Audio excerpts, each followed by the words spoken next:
محراب و منبر سیریز اکتساب سیرت النبی صلی اللہ علیہ وسلم، مصنف محمود فاروقی، مرتب مشہود فاروقی۔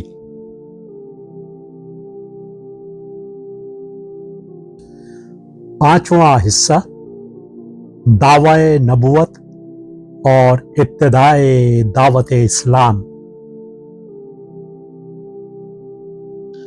آٹھواں باب صادق و امین۔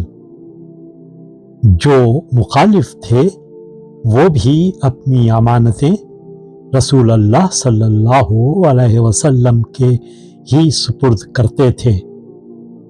تحریر محمود فاروقی، آواز و پیشکش مشہود فاروقی۔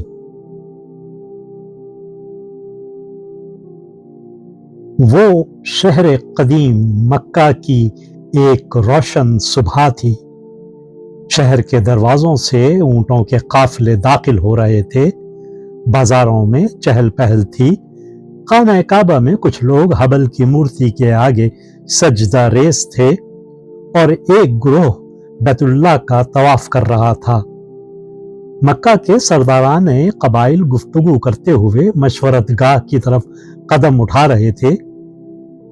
وہ حبل کی سالانہ یاترا کو شان و شوکت سے منانے کے متعلق آپس میں بحث کر رہے تھے کہ اچانک سارا شہر چونک گیا۔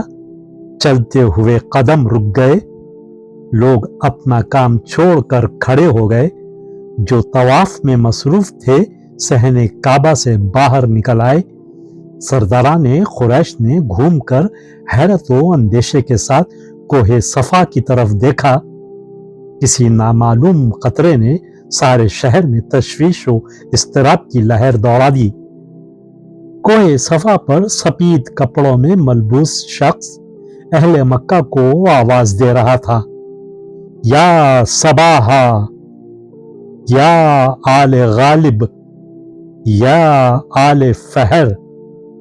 یہ آواز قطرے کی علامت تھی۔ جب بھی کوئی صفا پر کھڑے ہو کر اس طرح آواز دیتا اور شہر والوں کو بلاتا تو لوگ سمجھ جاتے کہ ضرور کوئی خطرہ درپیش ہے۔ اور جب مکہ والوں نے یہ آواز سنی تو وہ سراسیمہ منادی کرنے والوں کی طرف دوڑے اور دیکھتے ہی دیکھتے صفا کے پہاڑ کے نیچے اہل مکہ کا اچھا خاصا ہجوم لگ گیا۔ جب صفا پر انہوں نے ندا دینے والے کو دیکھا تو انہیں یقین آ گیا کہ ضرور کوئی خطرہ درپیش ہے، کیونکہ وہ اس آواز دینے والے کو جانتے تھے کہ وہ صادق القول آدمی ہے۔ جب سب جمع ہو گئے اور بے چینی سے منادی کرنے والے کی طرف دیکھنے لگے تو رحمت للعالمین محمد مصطفیٰ صلی اللہ علیہ وسلم نے اس مجمع سے مخاطب ہو کر پوچھا، تم لوگ میری بابت کیا رائے رکھتے ہو؟ مجھے سچا سمجھتے ہو یا جھوٹا؟ مجمع سے کئی آوازیں اٹھیں اور سب نے اقرار کیا، ہم نے کبھی تمہارے منہ سے کوئی جھوٹی یا بیہودہ بات نہیں سنی۔ ہم جانتے ہیں کہ تم سچے اور امین ہو۔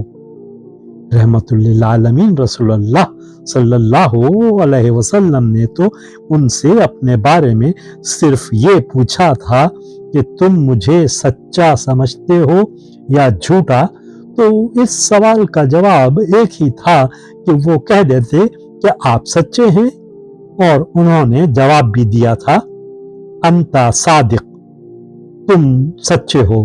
مگر ان کی زبانوں سے بے اختیار صادق کے ساتھ لفظ امین بھی نکل گیا کہ تم سچے ہو اور امانت دار ہو۔